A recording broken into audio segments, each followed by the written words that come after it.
Hey guys, it's Dr. Greer. It's time for our regular Friday Facebook Live. I hope you had a fantastic Thanksgiving last week, and obviously I didn't see you on Friday because I was up in Michigan with really poor internet reception.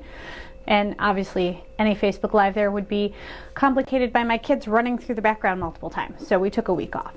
But this week I want to talk about kind of an aptly timed topic, which is the double chin. Thank you, Thanksgiving pie, for that. And when I'm talking about double chin, I'm not talking about like the turkey gobbler loose skin. I'm talking about the true double chin, which just has fat under it. There are a few different treatment options today, and I'm going to discuss benefits of all three. Okay, so the first option is surgical. That's liposuction. A small incision is made right under the chin, and the fat is directly suctioned out. Downsides to that are you're going to the operating room. It tends to be a little bit more expensive because of that, and you have an incision, and you'll have some swelling. It's a really good option if you're doing other things though, like a neck lift at the same time, or if you have fat that's under the muscles that liposuction can't get, then you can make the incision a little wider and I can actually directly remove that fat. So liposuction is a great option if you're already in the OR or if you haven't had good results with non-invasive treatments. So what are those non-invasive options? There's two main ones. There's Kybella and CoolSculpting. Kybella entered the market, gosh, 2 or 3 years ago. Don't quote me on that. It's a medication that basically breaks down the fat cells. So it's injected multiple small little injections under the chin. It's done in the office. It's a little pinchy, but not too bad.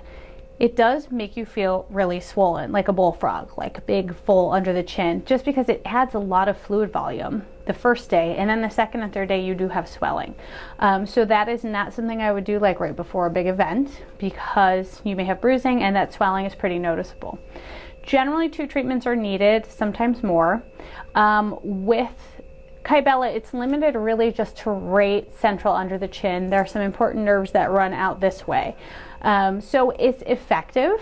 It costs about $2,400 if you need an average treatment. Some people need a little bit more if there's more surface area. The big downsides are the swelling.